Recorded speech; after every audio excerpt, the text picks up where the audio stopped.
glad that y'all came out to be a part of our event this afternoon. I'm so thankful for everyone being here, and I'm so thankful to District Superintendent Karen Jones for being here and making time in her busy schedule to spend time with us, because I know you are constantly running.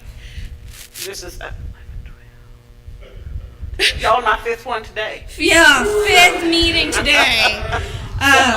So I wanna open us up in prayer.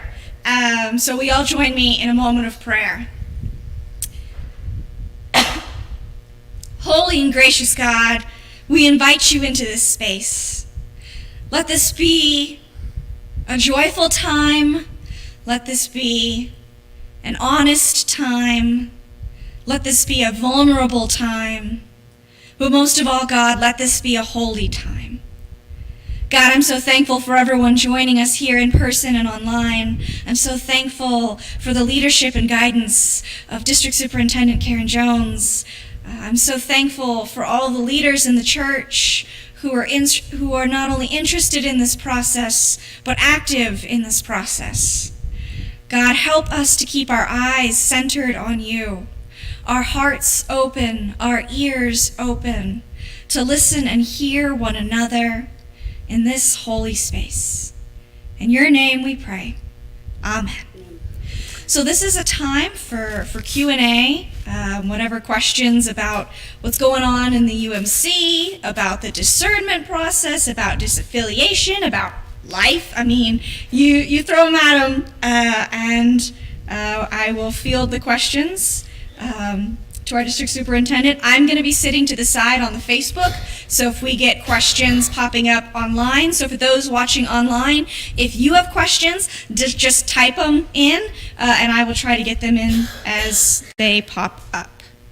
Anything else you need from me? Cool. It's your show. I'll come up there if it makes it easier for the camera folks. Okay, I'll sit over here. Okay. Good afternoon.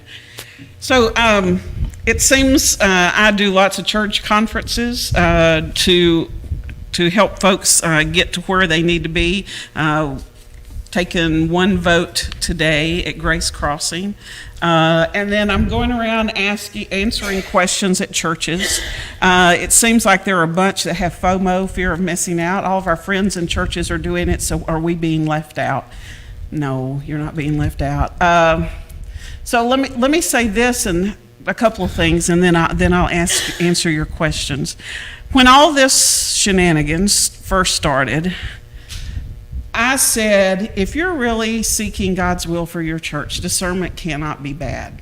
I don't say that anymore, because I see people being wounded every time I go to a church. Just because so many of the issues are very sensitive issues. But here's what I know. Some of y'all have been in this church for a long, long time. You've baptized babies together. You've raised grandchildren together. You've been with each other by gravesides and by hospital beds. And you have loved each other well for a long, long time. When you find out you may disagree on something that you've never talked about, you can't quit loving each other. Number one, we have 3 general rules, the first of which is do no harm. So try to do no harm. The other thing I would say is, while the church exists for y'all, it exists for people inside the church to grow you in discipleship, to help you find ways to worship God, to serve God. It also exists, Winterfield also exists for people who've yet to walk in your doors and who may never walk through your doors. And what I don't know a whole lot, but I do know people are watching how we do this. And it's either helping our witness or it's killing our witness for God's kingdom. And so my prayer is that you will just think hard, that you will think passionately about, even if we disagree, how can we extend grace and love to one another? So, the other thing when this first started, I didn't tell people where I was, because what I said is, the minute I tell you what I'm going to do, half of you quit listening to me. So I don't do that anymore either. I've learned a lot in the last 3 months. Deciding where I'm going to be is not a luxury I have at this point in time, because my job is to get 44 churches where they need to be. Out of the 98 churches in the North District, 44 have entered or are considering entering discernment. And so my thing is, I have to help you get to where you feel like God's calling you to be, in answering your questions and holding your preacher's hand. And the other thing is, there's one set of guidelines for churches to follow. There's a whole different set of guidelines and procedures for your pastor to follow. So, and y'all may end up in two different places. And that's okay if what you've prayed for is to be where God's called you to be. That's okay. But, so I'm just going to open it up then to questions. If I don't look over there and you have some, just interrupt. It's all good. But see, it's so great because I still have her inhibited. And so it's great. Is she getting over it?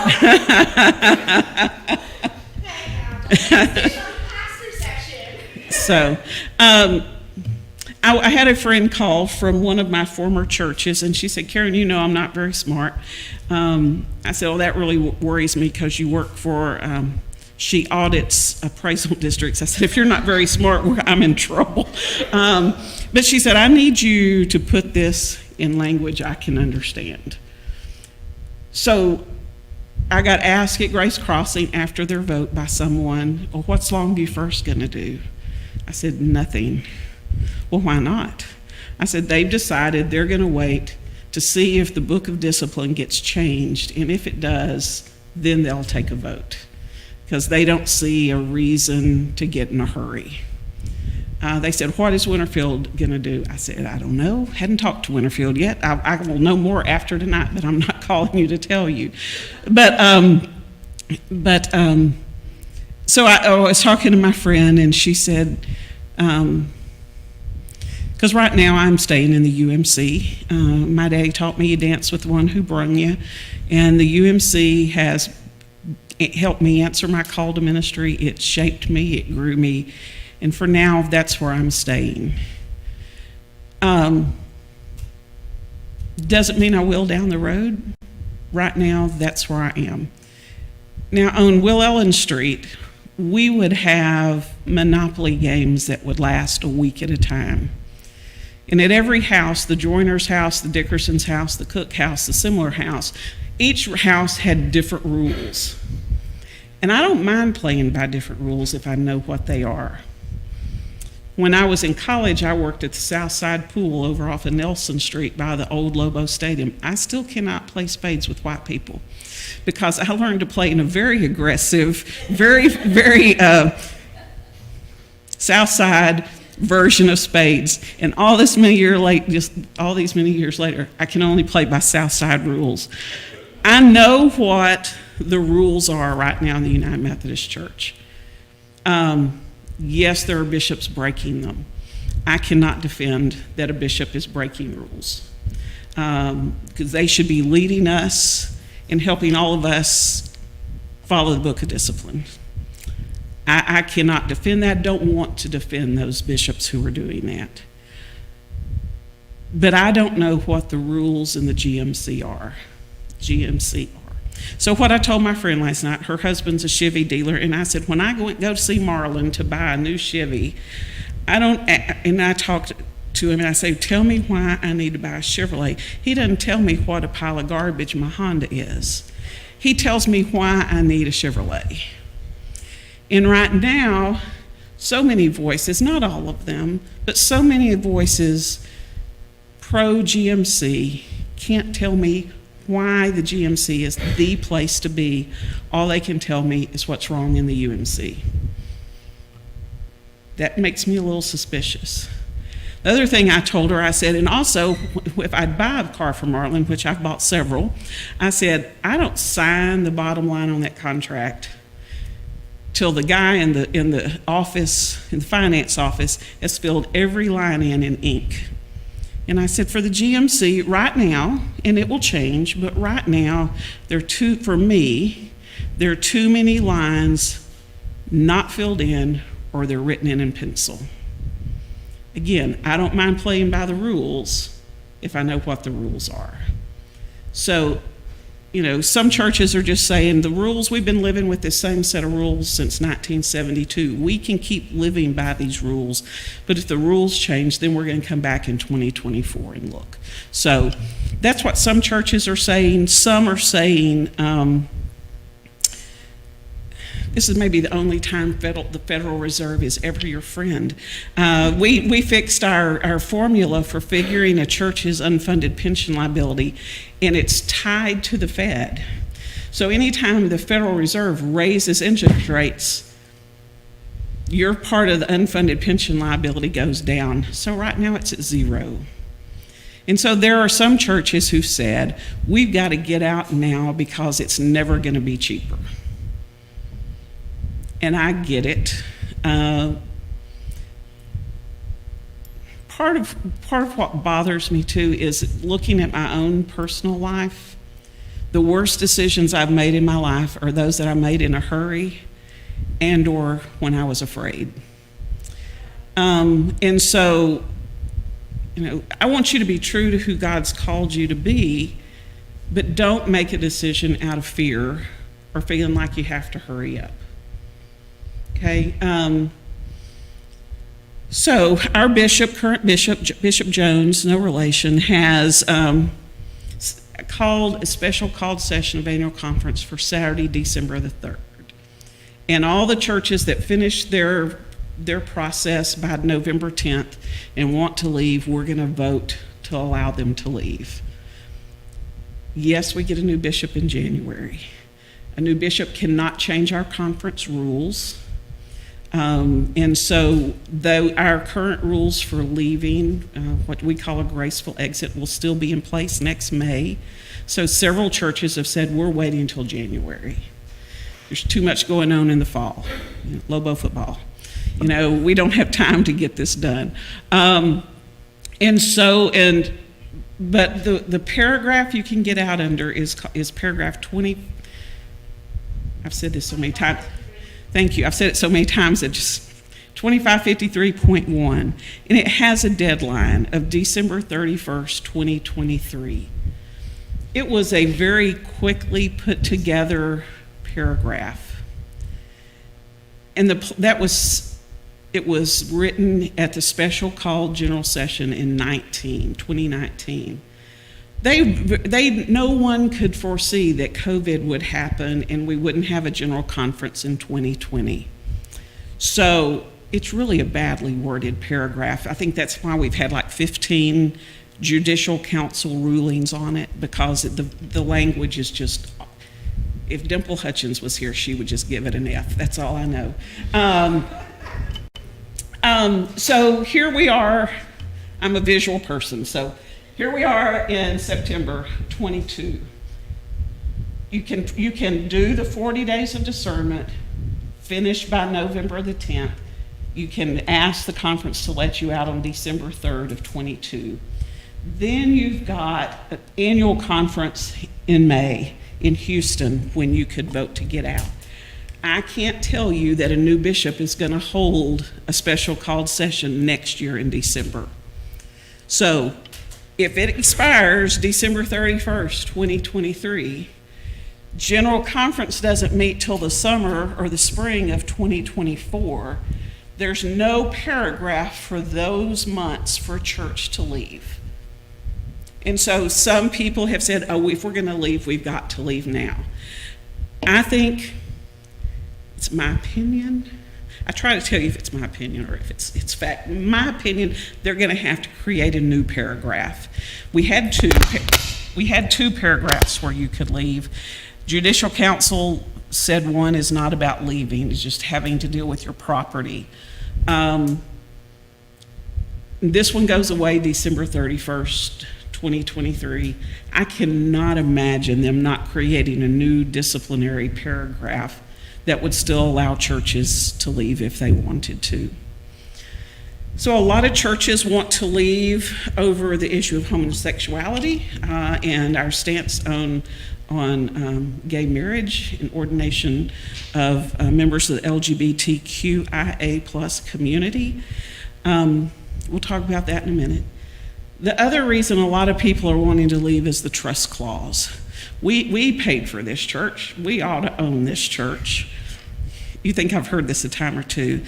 And my question is always, when has the trust clause kept you from building an anchor, moving your church, redoing your church? It never has. The trust clause has been around. John Wesley created the trust clause.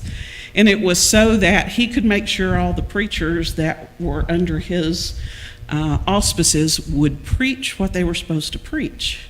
And if they didn't, he would take the church back and put somebody else in there. Our African American churches will tell you they see it as a very positive thing, especially in our history since the Civil War, as a way for folks not to come in and take their church for a white church or to build something else. And so the African American church doesn't have a problem with the trust clause. There is a paragraph 20 something that says that wherever local law and the Book of Discipline disagrees, local law is what you follow.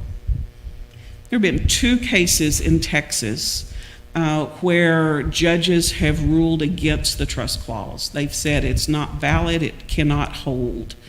One was our bishop suing SMU because SMU has been owned by our jurisdiction, and SMU wanted to own SMU, and now they do. The other one was a church in North Texas that called Blue Ridge. And so the lawyers on both sides presented their briefs, and the judge refused to even read them.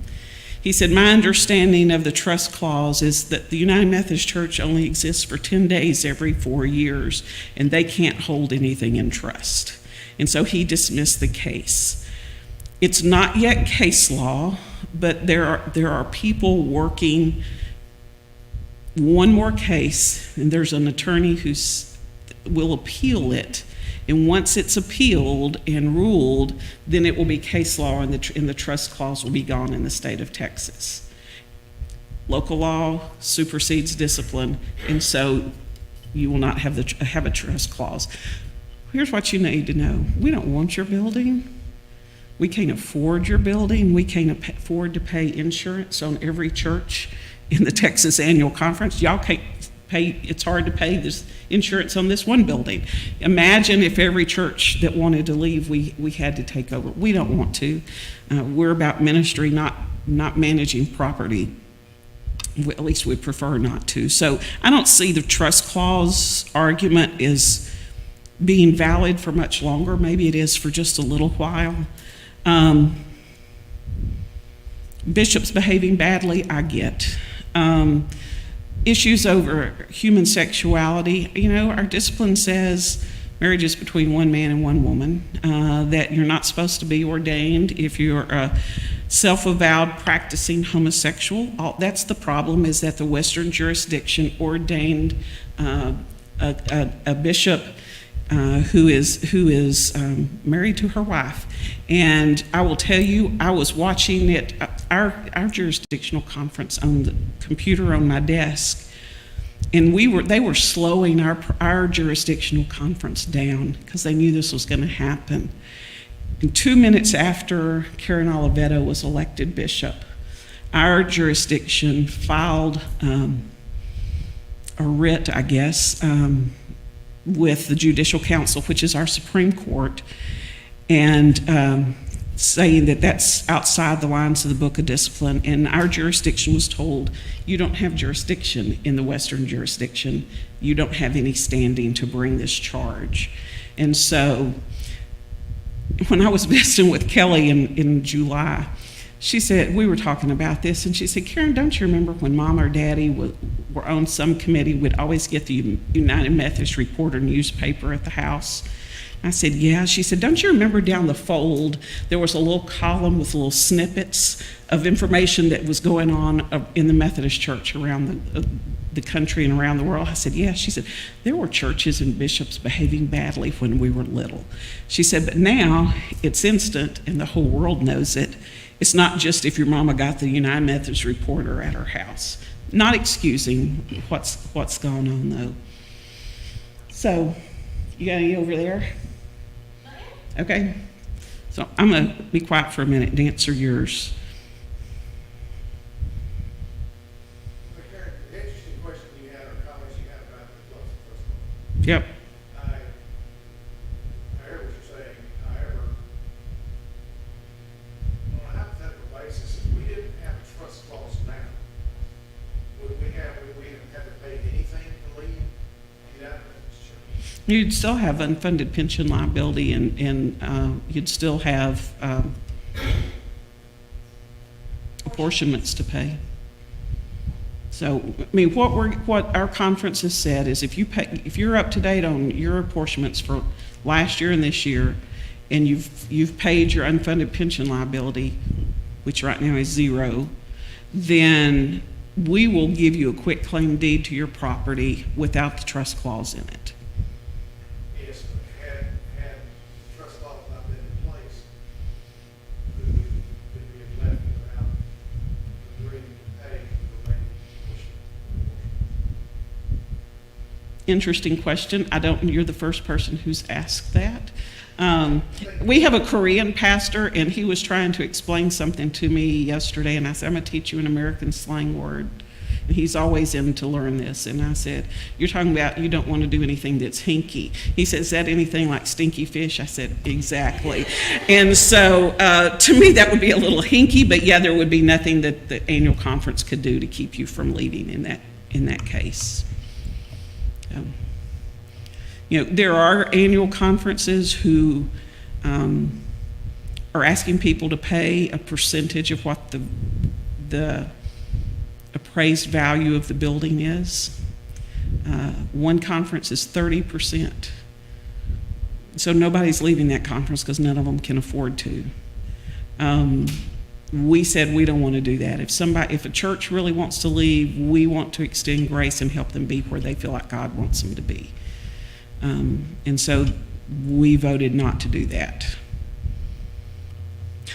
But I think you have a very valid question. I think if it wasn't for the trust clause, you could have just walked out. I'm not sure that'd be great, but you could have. One comment raised, when a question is asked, can you repeat the question because those online can't hear? Sure. Sorry about that. Call me out if I don't. So his question was, if there wasn't a trust clause, could you have left without paying anything?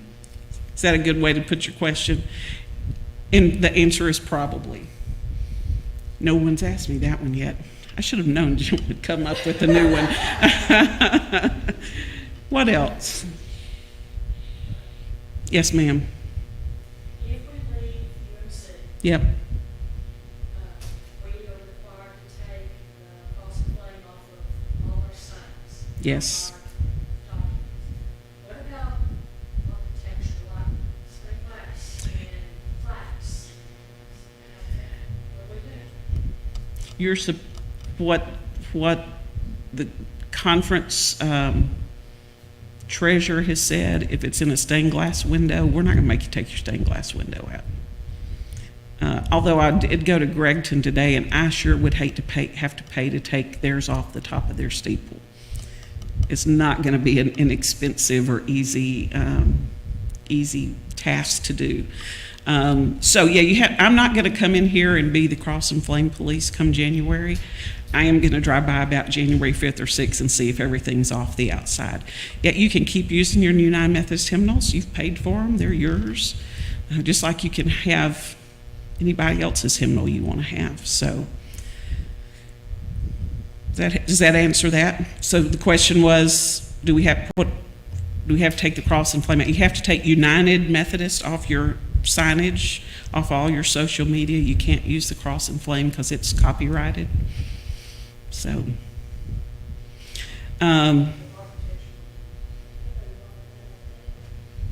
See, y'all shouldn't have put it in and left it like it was and been fine. Not that I ever heard that little story go in the last 20 years. Yeah, no, it can stay. We're not going to make you take out your windows.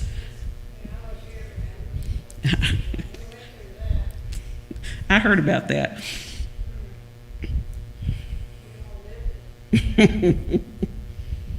So, Vote to leave, when do we well, have to check the day you vote, or just before December 3rd? December 3rd. You will need here's what you get, the documents you'll need to gather together if that's what you need.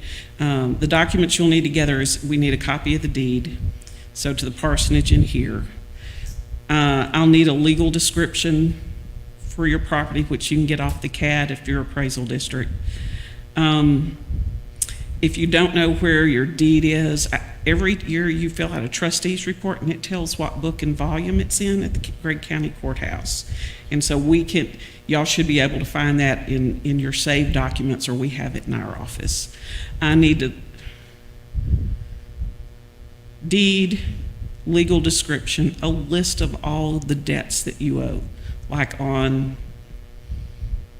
the Anchor. Thank you.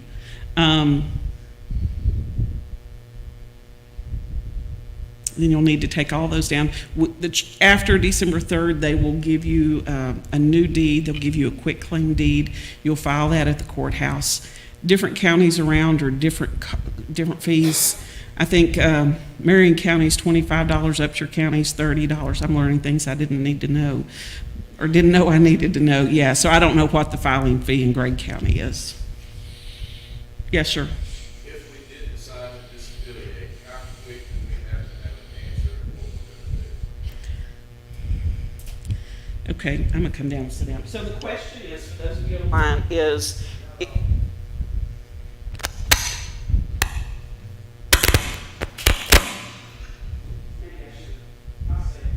you're good. Okay, this is on. We unmute. I'll just go up. I'll go back.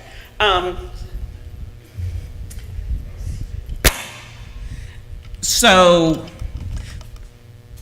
ask me the question one more time.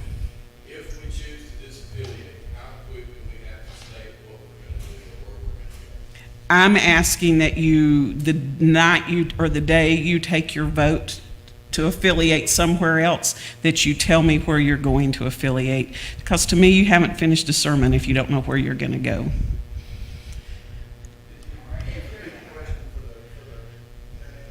Yeah, so the question was, how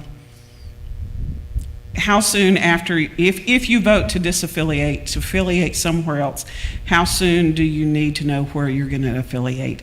And so my answer is whenever we have your church conference. When we have that, we'll take a written vote, anonymous vote. We would do two votes. One would be to leave the United Methodist Church, if that's what you decide to do. The second would be a motion or a resolution of where you want to go. If you choose to go to the GMC, they have very specific language that needs to be in that second resolution. That you're going to abide by part 1 and part 2, and the social principles and the guidelines and of the Global Methodist Church. So they have very specific languages that if that's where you want to go.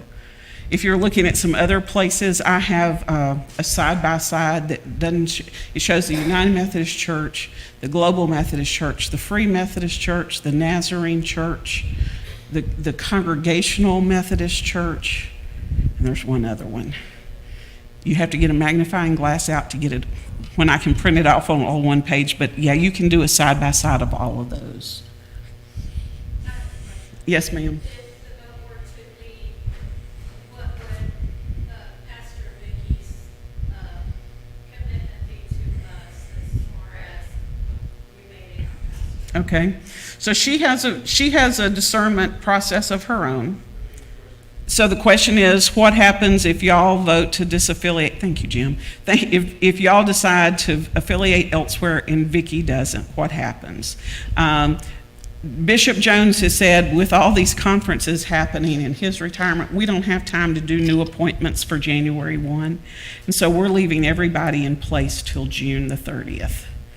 So, but I will be, if y'all leave, I will start looking for her a new appointment in February to happen in July. So Karen, what if the predominant vote is to leave? Then can we decide coming back here, this is our church? This would be your church. The GMC, this would then become a GMC church, no trust clause. Yes, Then we can decide. till June. If y'all leave and she chooses to remain in the UMC, you can only keep her through June. 23. As in, not long. About 8 or 9 months. Yes, ma'am. What is the source of pastoral care for the from the GMC? Ask me that in a different way. If this church should decide to go to GMC, which sounds like a public bid, You're not wrong. our pastor leaders come from. The Global Methodist Church has preachers that are signing up with them right now, just like churches are. The question is, if you go to the GMC, where will your next pastor come from? The GMC will send you people to interview, and you will pick your next pastor from that pool of people. Jean, what was your question?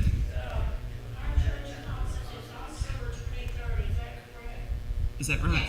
Yes. What happens if we don't vote either way, we just decide to stay where we are and don't stay? Well, that's a vote to stay. So she asked a question, what would happen if you voted to stay? Then nothing changes. I mean, you just keep on keeping on. So back to a question, the question you asked about pastoral care. We understand that there are some people who, if they vote to stay UMC and their church votes to stay GMC, we know they're going to stay with that church. It's been their church for a long time. We also know that there are people who are going to want to find a new church home. And so what we're telling people is if your church votes to leave, we're going to put you on a district roll, and we will help you. When this all gets shaken out, we will help you find a United Methodist Church here in Longview for you to be a part of. So I feel like we owe that to folks who want to stay UMC. The cabinet spent about 3 hours discussing that 2 weeks ago. One of the Texarkana churches had a vote Wednesday night to leave. 36 people didn't want to do that, but they still had their 67% did. And 18 of those folks called our office Thursday morning and asked to get put on our district roll and wanted help finding a new church. So we will do that for them. You mentioned Grace Crossing and First Church. Have decided whether going into discernment or not? Are the rest of the churches in our area going into discernment, or have some of them decided not to? Some of them have decided not to. Gregton so far has said they're not going to enter discernment. So far, First Methodist has said they're not. Grace Crossing voted at noon to leave and join the Global Methodist Church. Who else? Hallsville's not going into discernment at all. They've decided they are UMC people. Noonday's not leaving. Gladewater probably will. We take their vote early October. Summerfield Methodist. Don't know what Summerfield's going to do. Ma'am? A question that's popped up over here. If a church chooses to disaffiliate, Yes, what happens to the employees of that church? that's up to that church. If you disaffiliate, what happens to your employees? If you want them to stay, they'll just come over and be working for you as Winterfield Global Methodist Church.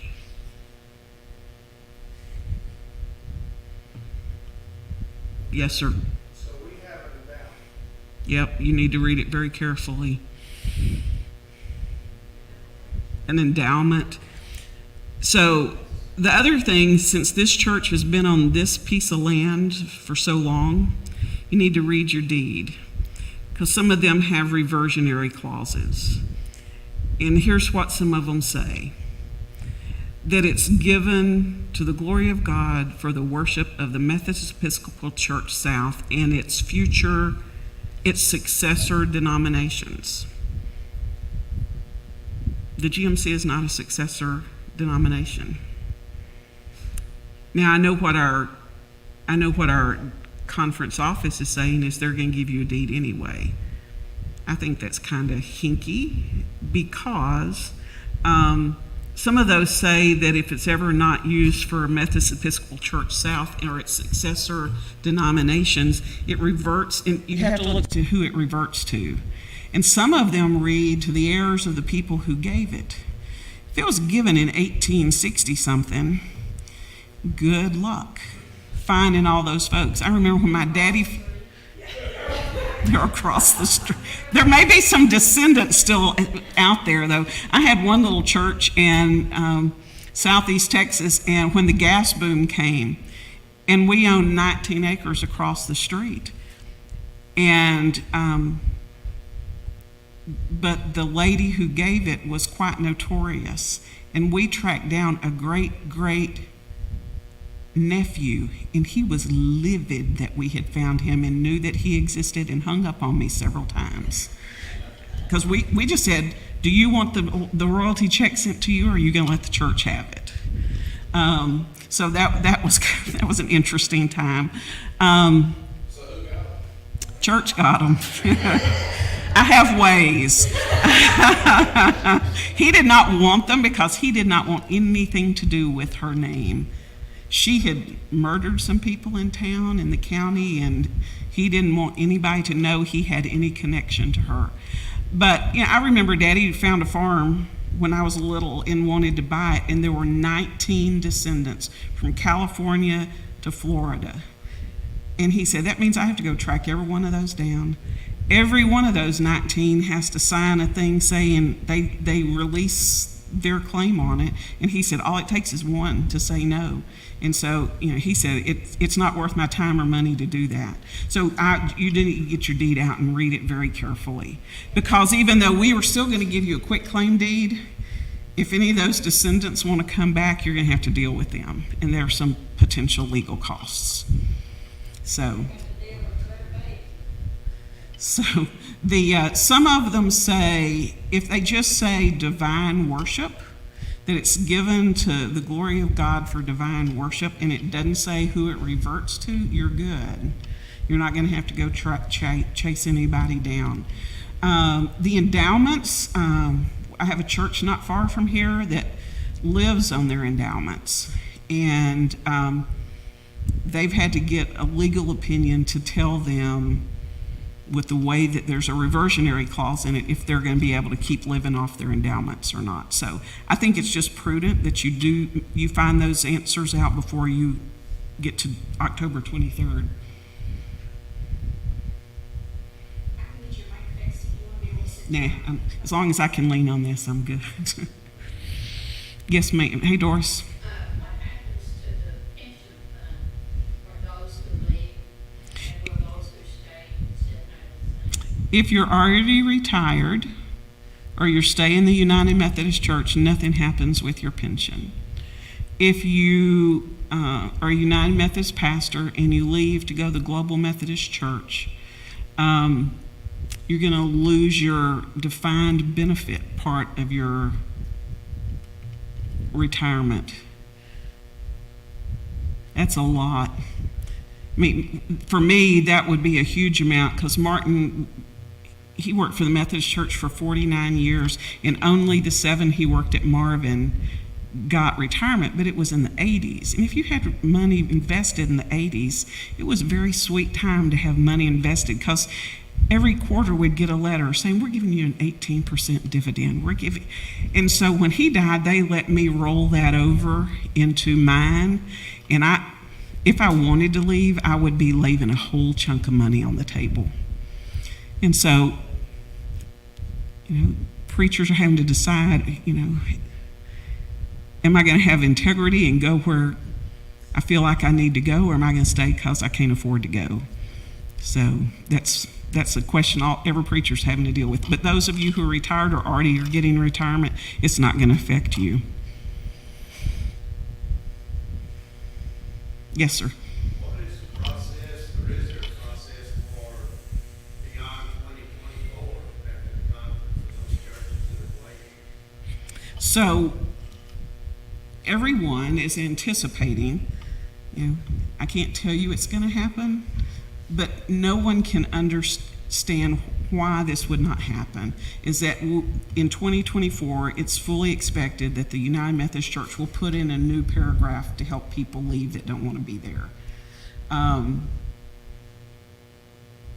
I can't, it's not written down yet, so I'm not banking on it, but it should happen. I think they will clean up 2553.1 and amend it some ways. And then every annual conference votes on their own process to leave. We have 600 and something churches in our district, and 200 and something are in discernment.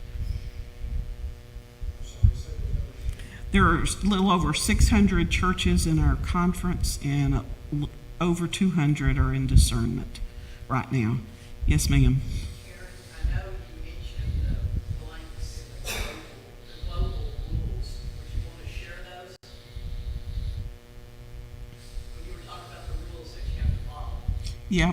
Well, one of the things that's in there, and they very clearly and openly say this is a transitional book of doctrine and discipline, and it's open to edit and change until they have their first convening conference. Don't know when that's going to be. Here's what the bishop tells us to say. Remember, you are not an expert in the Global Methodist Church. So to give you that first. I'm concerned for my African American and female clergy with the way appointments are. They say right now they're going to make appointments. We have a lot of cross-cultural appointments, and it's never been forced on a church, but if it's a fit, and the Holy Spirit does work in the appointment process. Look who you got.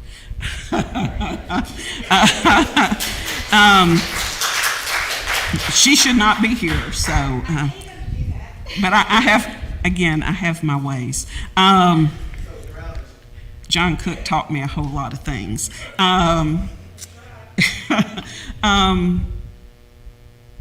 So I'm concerned about how those appointments are going to be made. If they're going to send you 3 people and you get to pick, I know in the Disciples of Christ Church, they send you 2 duds and the one they really want you to take. I don't know how that's going to work in the GMC, but I know my last church to serve, the DS at that time told them everything about me and why I was the perfect fit for their church. He just left out one little thing, is that I wore dresses and heels. They didn't know I was a woman until I walked in the door. They didn't tell me that for 3 years. And the SPR chair said to me, if we'd have had a choice, we would not have taken you. But looking back, you were exactly who we needed. And so I really believe the Holy Spirit works through our current appointment process. If they're going to stay, and this is speculation on my part, I haven't heard anybody say this, but if they're going to, the way they define scriptural authority, I can't see how any divorced clergy or female clergy can stay. If they really hold on to what they say about scriptural authority. Now, we'll probably get emails and hate mail because this is online, but I don't see how that can be. I don't like I'm concerned, let me say that, I'm concerned that if you don't pay your apportionments, their book of discipline says they can kick you out of the denomination. We all know there are times churches can't pay their apportionments. You either make a loan payment on the anchor or you pay your apportionments. You pay your preacher or you pay your apportionments. And we understand that. Now, do I think ugly things about you? Not really. But maybe. Not really. So, you go through all this, you get yourself over there, and you aren't able to pay your apportionments, or something else happens, they can kick you out, and then where are you going to go? I've had several churches, who ask, if this doesn't work, can we come back? Yeah, but I don't know about your preacher getting to come back. So that's one of those unknowns. Again, it's the unknowns I'm not sure about. Another question we're getting, can you talk about, or do you see, is there a potential for change in the ordination and marriage of LGBTQIA+ at the next General Conference? Excellent question. There is one person, an advocate for the GMC, who has been telling people after we leave, the UMC is going to be woke and broke. If I see him, I'm going to probably hit him, and then I'll be calling an attorney. But what I know is the way delegates to General Conference are elected, it's based on the percentage of Methodists that you have in your conference. But in America, as percentage of membership in the denomination goes down, it's going to mean Africa is going to have a higher percentage of the vote. The African bishops have said they're not leaving, they're staying in the UMC. And you have to realize, here you may not like to deal with LGBTQIA+ issues. There you can be beheaded for talking about it. And what they've has said is we're staying because the cross and flame is such a powerful symbol in Africa. It's on almost every hospital, school, and orphanage. And they say they're not going to walk away. The delegation from Africa, from my understanding, is what's kept our language the way it is and has kept it from being changed. As they get a bigger percentage of votes, it's very possible, again, I can't tell you that it's going to happen, but it's very possible that the UMC, instead of becoming woke, could actually become more conservative. Jim? With all due respect, Karen, it can become more conservative in paper only. We have the book of discipline that we want now. Yep. But it doesn't make a Philippines difference. So- The way this church is run. That's what we've got So, to recognize. well, yeah, It's and a broken system. it is. You can have all sorts of conferences to your blue. You can have one every month. You can vote the same thing, but it will not change the way most of the liberal bishops will pursue their own business. I think what they're going to try to do, Jim, though, is the church in Africa has talked about putting some things in place, because there's no system in our structure for bishops to really hold one another accountable. And so the plan, what I've heard, again, this is speculation, is that the African bishops want to put language in so bishops have to hold one another accountable. Just like we couldn't we didn't have any standing in the Western jurisdiction when Bishop Oliveto was elected. In other parts of the world outside the United States, we have what we call central conferences. And their parts of our book of discipline are the same, parts are different. There are some progressive folks in our denomination who want to create central conferences to make our jurisdictional central conferences, so that then they have more autonomy to be who they are and who they think they need to be in their region. I don't know if that will happen or not, but that is a thing that will make your worst nightmare come true. Yeah.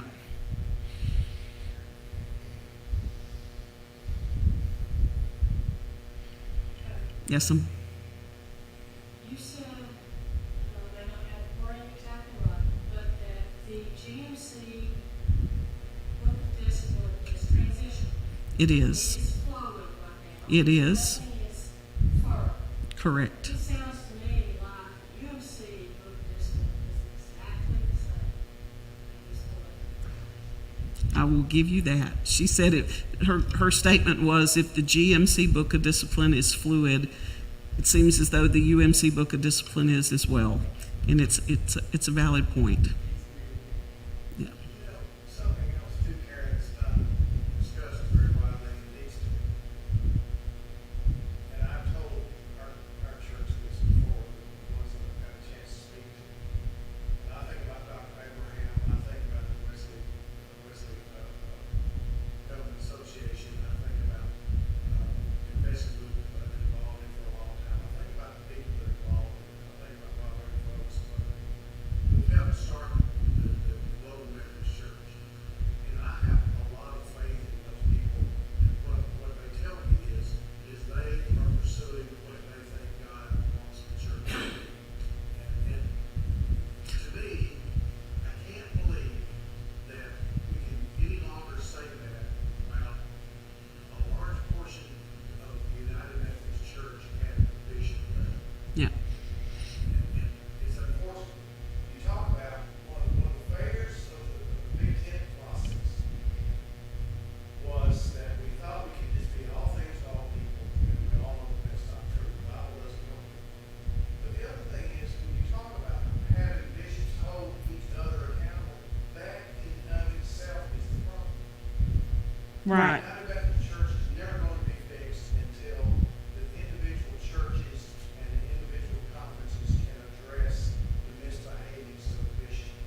And furthermore, they don't need to be lifetime appointees. Yeah. So that's a good point. In the United Methodist Church, bishops are, once they're elected, they are bishops for life. They can only serve as a bishop through their 70th birthday. And we work on a quadrennium in every 4-year period of time. And if they're going to turn 70 in that period, the next 4 years, the next quadrennium, they have to retire. So some of them have to retire at 67. In other parts of the world, United Methodist bishops are elected and they serve 8 to 12 years and then they go back to a local church. And that is what one of the things the GMC is talking about doing. We do have guaranteed appointments. They're not going to have guaranteed appointments. There was something else I was going to say. So yes, they are elected for life, but they only serve until they're 70, or if they're going to turn 70 in the next 4 years, so if they're 67, they have to go ahead and retire. There are folks who would like to have that happen here as well. But you and I both know money and power speak. To me, this whole thing is about money and power. It quit being about human sexuality long ago. It quit being about scriptural authority a long time ago, and it's about power and money now. I'm glad you love those folks and respect them. I don't. It's so much. I used to. I've seen the fear tactics they're using, and I think that's unholy and unchristian. But there are folks on both sides doing that. Well, you know, your fear tactic, when you let people like Al Hamilton, for example, threatening Yep, African congregants if they don't vote the way he wants them to vote. it's ugly on both sides, and the cause of Christ and the kingdom is hurt, and it makes me sick. Becky. One of the things that I've heard, and I haven't seen it all the is that some people don't want to, if we do disability act, some people don't feel we should go with the local entities, other people feel like we should continue to Please don't. the world you become. You just decide you're going to be Winterfield Church. Please don't. If you don't like the fact that there's no accountability now, if you become an independent church, there's none for your congregation, for your preacher, and I can see little kingdoms sprouting out. As one of my preachers said, my church has been here 175 years. How many independent churches do you see that have been around 175 years? I said, good point. But there's no accountability for the pastor. There's none for the church. And if you read the news about preachers who have no one holding them accountable in the way they behave so badly in their church, when they fall, their churches fall. And so I think it's a horrible, option that you shouldn't consider. I have one little church. On a good Sunday, they have 10 people. They're able to pay their preacher $5,000 a year, but they're tied to a bigger church. Bigger church voted to go GMC. They voted to go independent. There's no way they're going to find a preacher to come out there and preach for $5,000 a year. And I'm thinking as soon as they have a funeral or two, that little church is going to be closed. And I hate that. So I think some association is better than going independent. Does that answer that one? Okay. Yeah, just so, it's on the table, I know they asked questions about my ability to stay here, should they affiliate to another group, if they go independent, Oh, you'll be gone January 1st. I just want to. Bishop Jones has said he will not let any United Methodist pastor serve an independent church because there's no oversight, no accountability, any of that. So I would have to find you an appointment come January 1 if y'all went independent. Yes, sir. If a number of churches do this amendment, Yes. will the United Methodist Church have to raise their portion? No. Good question. So Jerry asked if a lot of churches disaffiliate or apportionment's going to go up. We have already talked about perhaps going from 9 to 6 districts, which means you have 3 less of me's to have to pay for. We have talked about cutting a lot of ministry dollars out of the conference budget, let me rephrase that, putting spending freezes on for January through June. And so I think the conference is going to have to get more nimble. We're already talking about cutting conference staff. I had a meeting with my district finance and trustees talking about how we can lower our expenses in the district so we don't have to raise those. And I think we've figured out how to cut, so far, about $2,500 a month out of our expenses, which says they probably shouldn't have been expenses to start with. We've gotten rid of our big copier and that lease every month. We were paying for my office at Gregton, and so we voted that we were going to move my Longview office to the parsonage. And folks at Gregton said they don't like that. They didn't want me to do that, and so come January, we don't owe them any money anymore on a monthly basis. So we're cutting our expenses. There's one district that only has $42,000 in the bank. Miss Lana, I don't know if you know Lana or not, she's been the district administrator for 38 years. She's told me since I've been here we don't have any money. We do, but only because she's told me we don't have any. And so we have more money invested in for designated funds than any other district in the conference.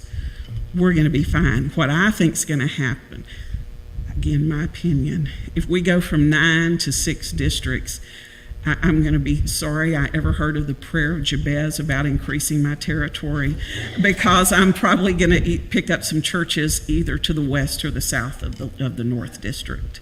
So, Just curious, how does that also affect, if we were to go, as of June 30 of next year, you're definitely going to have to find Pastor Vicki slot if we vote to disaffiliate, unless, of course, we offer any change, right. which we're going to do full court press. I'm sure we'll manage. But, so, having said that, is there a real possibility that you'll have more pastors than you will churches? Yes. Absolutely. So the question is there a possibility we could have more pastors in churches? And the answer is yes. What I think, because as the cabinet we've talked about this, I can see some local pastors losing appointments because they don't have a guaranteed appointment. And because they're guaranteed an appointment, we may have to get real creative in helping creating some place or some extension ministries for some of those clergy to serve. Independent, like nonprofits that they could do ministry through, so it wouldn't be an expense to the conference. Yeah, I'm worried about some of my local pastors and the potential that they could lose a church because there's an elder that has a guaranteed appointment. Since she's commissioned, Vicki has a guaranteed appointment. And I think maybe there will be some DSs who will work to get some preachers who need to be out.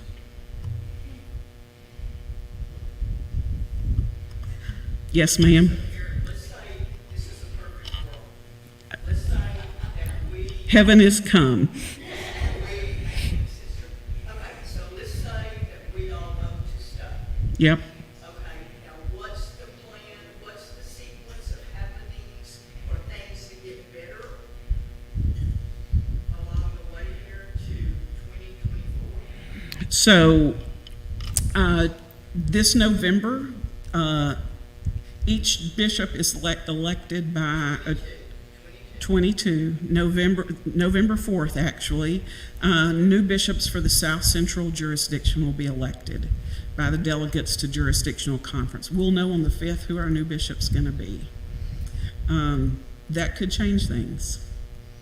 We'll see. My hope there is the two people that get to go in the room and say which bishop we want are probably the most conservative clergy person and most conservative lay person in our annual conference. So that gives me hope that we're not going to get somebody out on the edge. And they're all elected from within our jurisdiction. We tend to be much more conservative than other jurisdictions. I mean, you've got all the five conferences in Texas: New Mexico, Oklahoma, Kansas, Nebraska, Missouri, Arkansas, Louisiana, and I probably left one out. But all of our bishops that we could get will come out of one of those states, which they tend to be more conservative. And we're going to have two very conservative folks in the room picking our next bishop. So that could be a tipping point for some people based on who we get.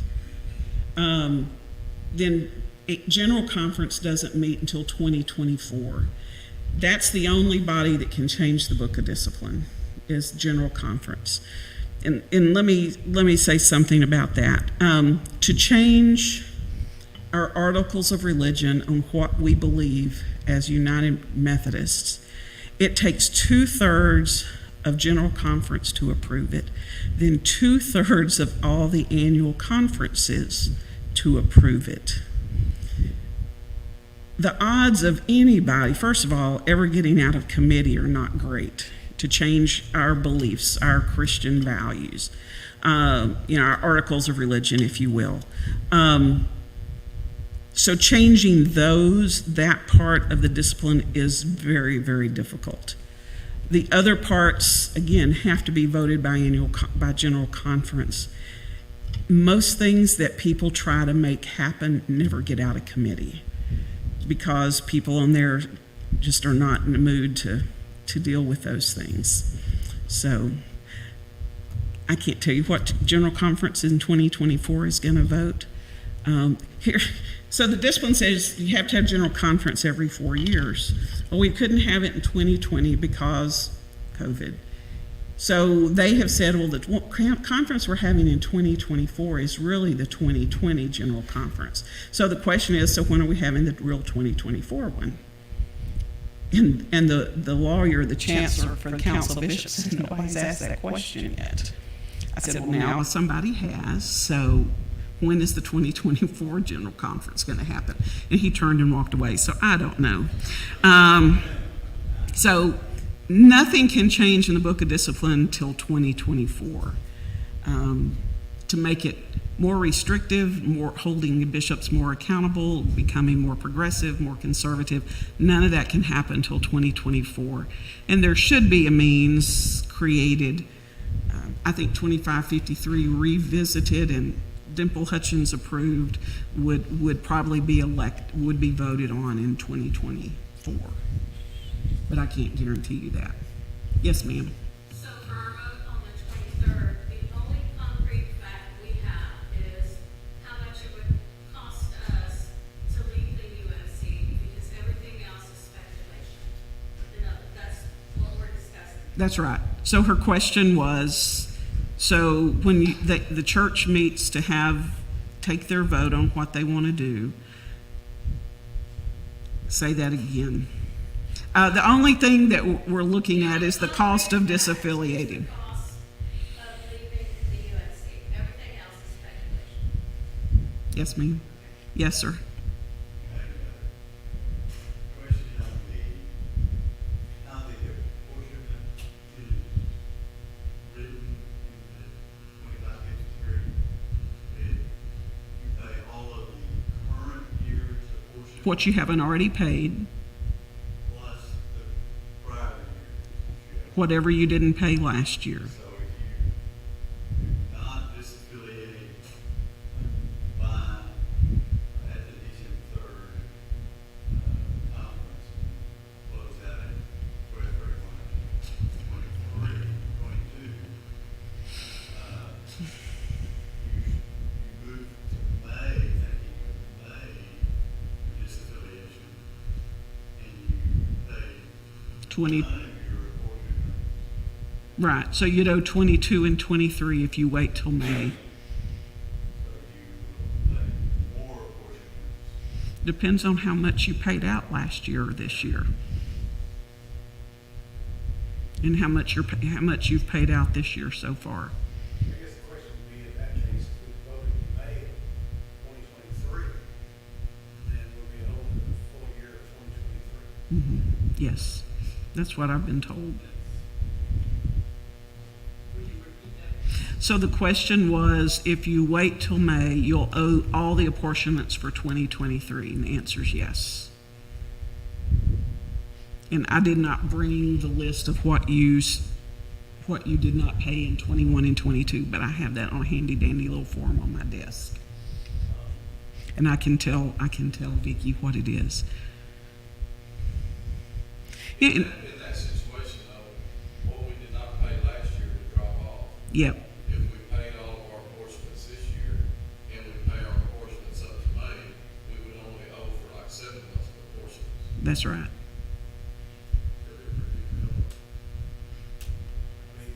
Y'all have had a tough time the last couple of years. I said y'all have had a tough financial time. Yeah, we pay about 80% or so, I think, of what we owe, so, we still owe 20% of 21, 20% of 22. Is all we know at this point. Yep. Wait, we're gonna owe 20% of 22, plus, roughly 50% Yeah. more of 23. What I don't want to see, and I think it's setting you up for a hard time on the backside. I hope you don't take out a loan to do all that. There are several churches who have done that, and I think that's not healthy. So if you read Paul, and I do every once in a while, he's not my favorite, but for obvious reasons perhaps.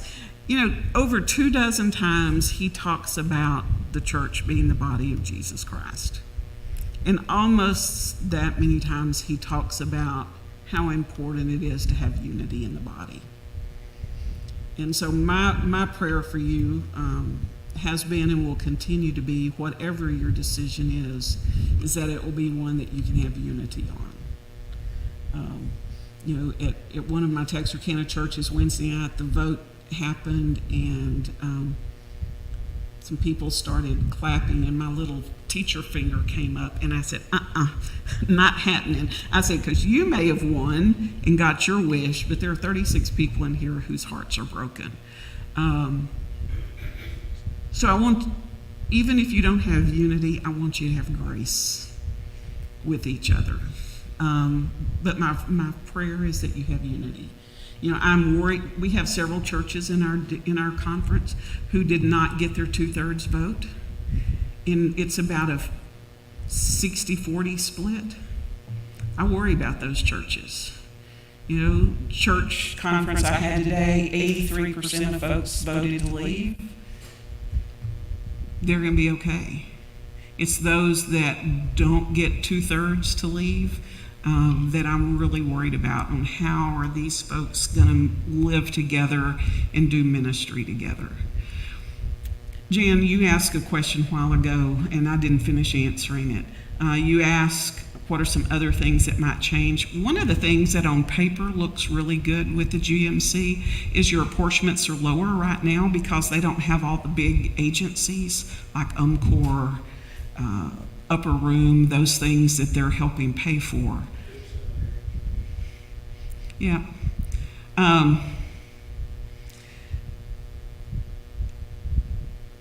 So their apportionments are going to be lower because they don't have as much overhead yet.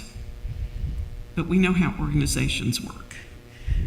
The other thing is what they say is they're going to give you back a portion of your apportionments to use in ministry in your community. And that sounds amazing.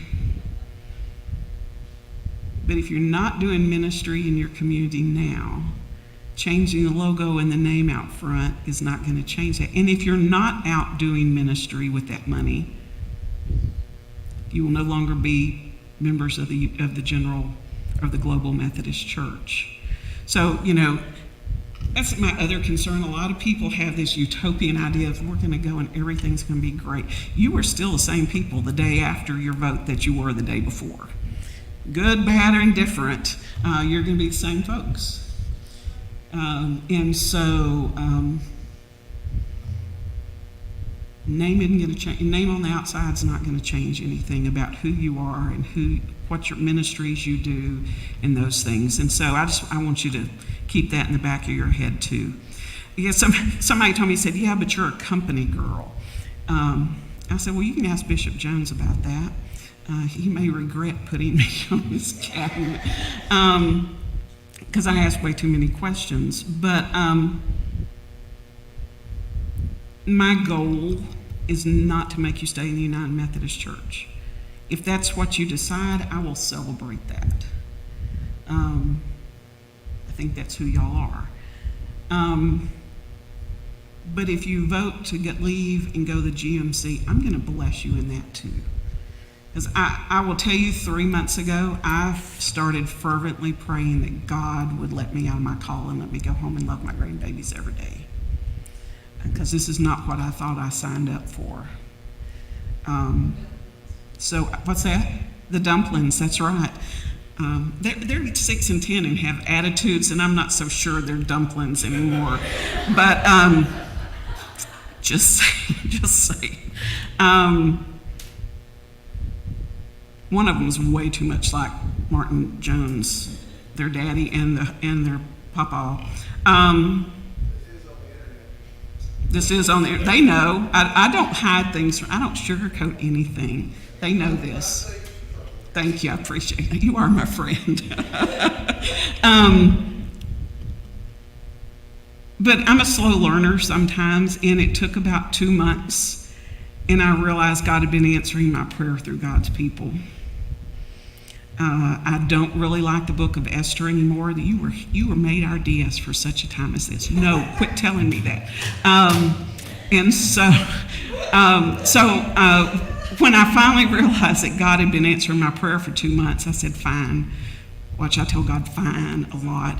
I said, fine, I will not pray this prayer anymore, but my prayer now is grant me peace and extra grace to help folks through this process. It dawned on me 2 nights ago, when we go to annual conference in May, there are going to be people I've seen for 20 years that I'm not going to see there.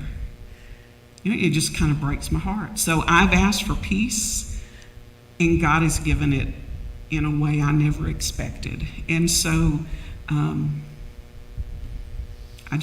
will bless whatever you decide to do. I just pray that you do it in such a way y'all will still be together and still love each other on the backside. So, what else? Yes, ma'am. I understand it is. It is. You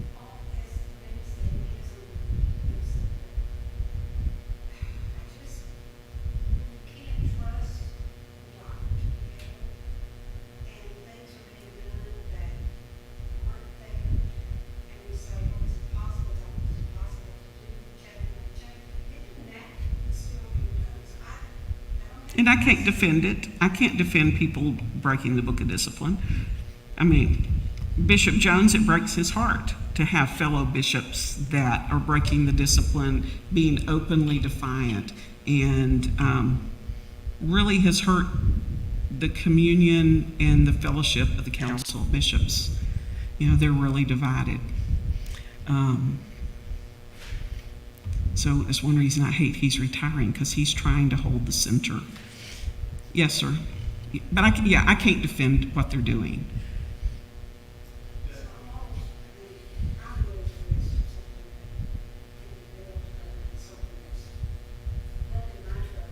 Yep, I got you.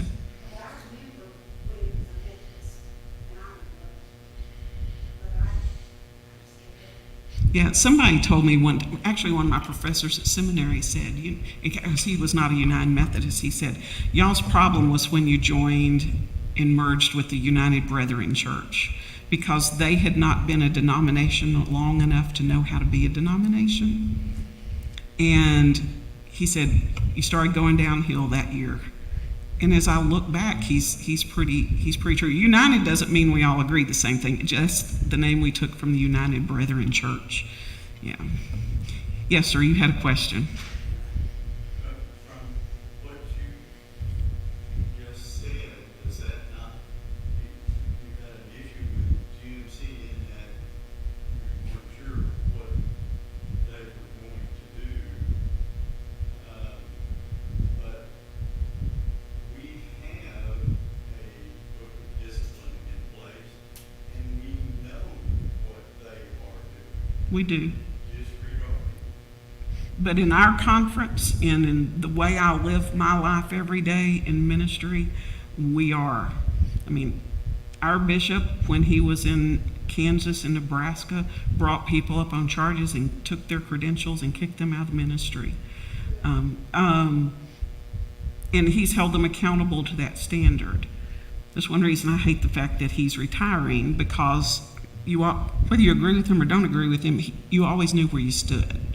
And I like that. And whatever the rule is, whatever the book of discipline is, he's going to enforce it with pastors. And we've had several in the last 2 years who have had a good come to Jesus meeting with him. I wouldn't want to be in there. He's been extremely grace-filled, but he expects you to go by what the book of discipline says, you know. So in Texas, in the South Central jurisdiction, the discipline is upheld. And that's what influences my life every day and how I do ministry. And so I can live with that until the book of discipline changes or they're not able to fix it and hold bishops accountable. Speaking of Bishop Jones, obviously retired from the United Methodist Church at the end of this year. Correct. Have you heard any rumors or indications as to what he might do after that? He has not said what he's going to do. I know he speaks with any group who invites him to speak, including the Global Methodist Church, Wesley Covenant Association, which is his right to do. But he has not told us. And one thing I've learned 2 years on the cabinet is you don't try to figure bishops out. Yeah, Becky. One more question. We should decide to affiliate, and we're gonna owe the best we can bill somewhere to $20,000, right? How does the church provide what part of our money is to spend on that?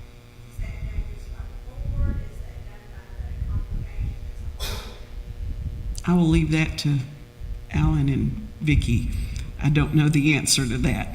So the question was, if you choose to affiliate elsewhere and there is this $20,000 or so that's owed to the GMC, where is that money going to come from? And is it going to come from budget for other ministries? That's a Winterfield question. And they may not have thought about that. They have. Very good. So the question was, so the question is it going to be an administrative council decision? Is it going to be a church-wide decision? And I think y'all can decide that here in the next few weeks if you haven't already. We discussed it'll be discussed at the appropriate time. I don't know the answer. It's something we'll talk about at our next admin council meeting, which is coming up in a week or two, so. You're kind of limited there anyway, because you've got funds that are dedicated for certain purposes, but you just have to just take those and spend those willy-nilly. You cannot. Not ask to come out of the general fund, when you don't have much other option to do. Yeah. I mean, Yeah. that's just the way you have to do it. But, you know, like I say, who decides ultimately, we can talk about that, but generally, that's been the council, but Yeah. this needs to be a wide open, transparent process. Absolutely. I think the more transparent we can be in any of this, the better it is. Yes, ma'am. There is still, I think still fairly large endowment fund. Yes, ma'am. That was for new buildings, et cetera, and repair of the old buildings. And it was dictated by Congress, basically. They're the ones that helped Joe when they were working to put it together. And I don't know, can you go back and revise some of these extenuating So I just had a church do that. You have to get a judge and lawyers involved. I have a small church outside of Texarkana who had an endowment that said they could only use the interest, but they could use it for whatever they wanted it for. They're leaving, and from my perspective, they're trying to spend it all before December 31st. And they've got about $450,000, and I don't think this little church can spend that much money, but they are trying really hard. They got an attorney, and because the person who gave that money is no longer living and they have no family living, and the judge let them change the terms of the woman's trust. It was a trust. One of the treasurer thought she was signing one document and she was signing something else, and so it's not pretty, but it can be changed, but you're gonna have to get lawyers involved.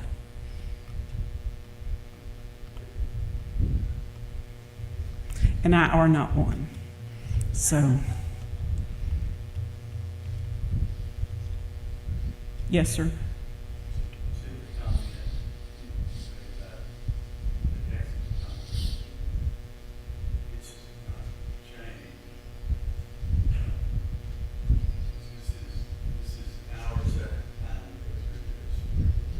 I'm sorry. No, I'm sorry. Not that you were Presbyterian. I'm sorry you've had to go through this twice. But we were told the exact same thing. The minister told us the worst decision we will ever make in our lives when we left the church, because it's a small church and it never happened here. But it did. Yeah. Well, the church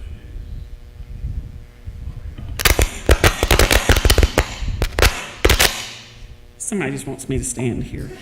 So, is not going to survive. yeah. But at some point in the future, You can keep going. I'm listening. It's fine. 2023 or 2024, new bishops who were appointed in place of Bishop Jones will have control to change Winterfield United Methodist Church. Yeah. Good state. Yeah. So, when you get a change in pastors, I come and visit with the powers that be and find out what you are looking for in your next preacher. I take that back to the cabinet and say, well, first of all, we pray. I tell them not who you're looking for, but the kind of person you're looking for. We don't send, with Bishop Jones, we don't send a conservative pastor to a progressive church, and we don't send a progressive pastor to a conservative church, because you all know where I live and what my phone number is. And I like you, but I don't want you all to call my house. So we're going to make an appointment that's a good fit. I think we did this time. And that's not always been true, and I understand that.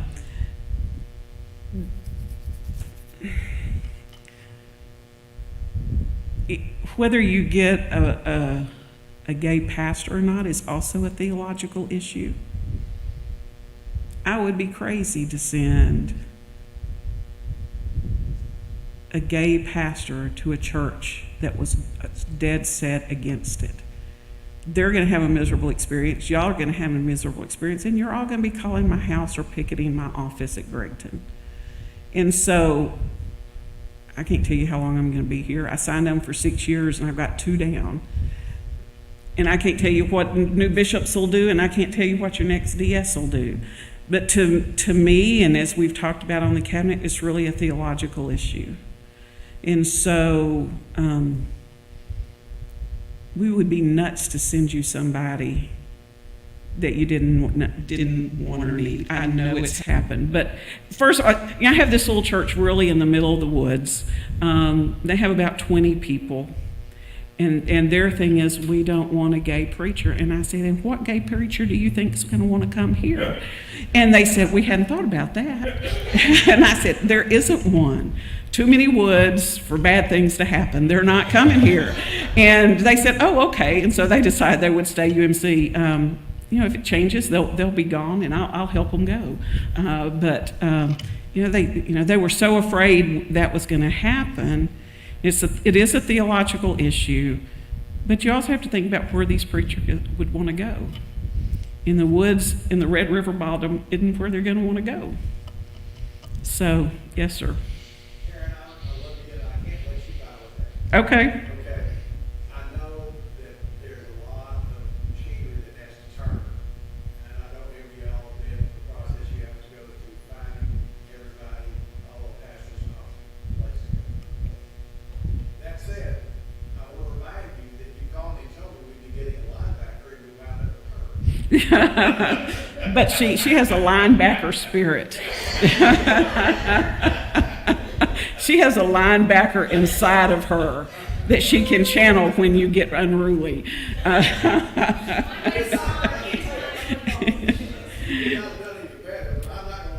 Okay, that's more than fair. I will take that and wear that with badge of honor. What else? I appreciate your questions. I appreciate your attention to discerning who you are and who you need to be. Again, I just want you to take good care of yourselves and each other through this process, because not every church is doing that. And there are 18 folks from one church, because the way it was handled at their church, said, put me on your district roll and find me a new church. You don't need to lose anybody. But you need to be who God's called you to be, and that will attract other people if you're being authentically who you are. So, thank Do you y'all. have any more questions? Kind of felt like it was lulling down. There was, and Jim's Yeah. going to harass me, so we need to finish.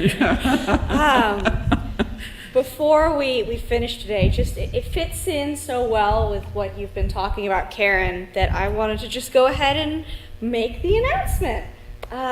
So October 23rd is the day that we will have in the afternoon or evening sometime. That time's not set, but when it's set, I'll announce it. Our called church conference.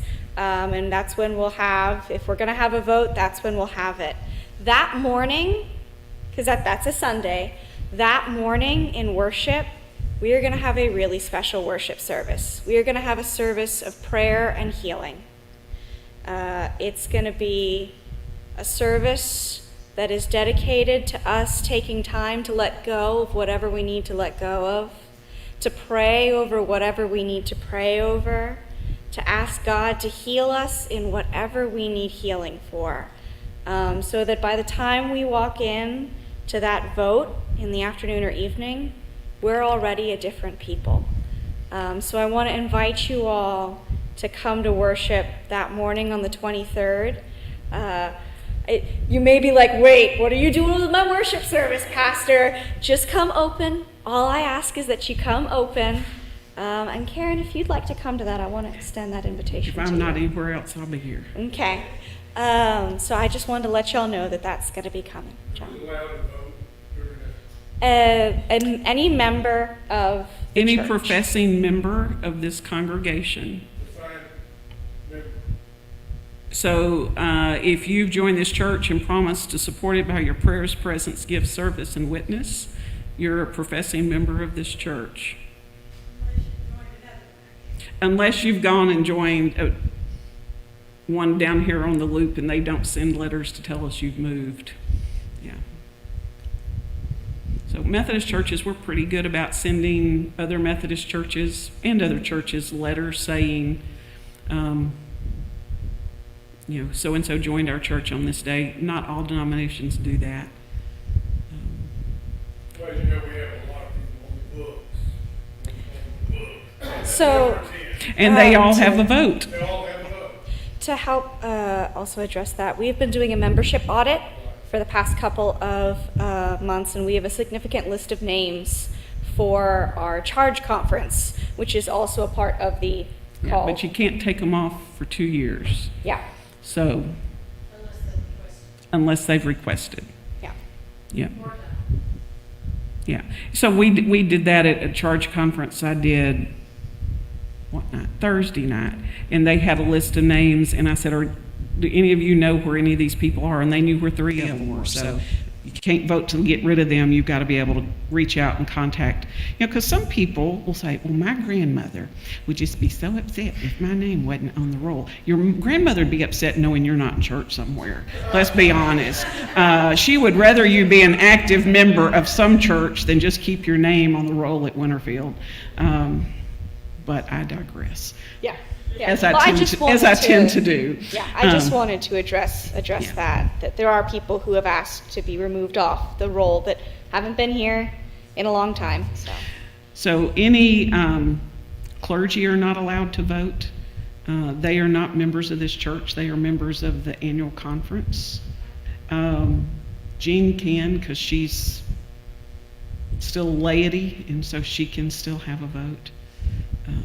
So if you came down the aisle and you said that magic thing, then you're a professing member of this church and you have a vote. And you need to let people know, if you're not a professing member, you're still welcome to come and hear the conversation. You just don't get a vote. And we have had several churches, Gilmer being one of those, where 2 people came to vote. And I remember 2 years ago, they wrote a letter to the bishop, to me, and to the preacher that they were done. They were not going to be United Methodist anymore. And so they, at their word, in their letter, they took them off the roll and they showed up to vote Monday night. They were very gracious. They did not vote. It could have been ugly, but they were very gracious. But they did stay and participate in the discussion. So, All right, would you like to close us in prayer? I would be glad to do that. Will you join me in prayer? Gracious God, these are anxious times, and we are anxious people, and we pray that you would help us to not make anxious decisions, that your sweet spirit would move in us and among us, and we would hear your voice calling to us, speaking to us on who you need us to be, who you need Winterfield to be. And help us to listen, and help us to hear, and help us to respond. Be with these friends as they discern, as they talk about their options, as they prayerfully look at their next steps. And just grant them grace upon grace toward one another and with themselves through all of this. We pray this in Jesus' sweet and precious name. Amen. Well, thank you all for coming, and thank you, Karen, for being here. You And bet. go in peace.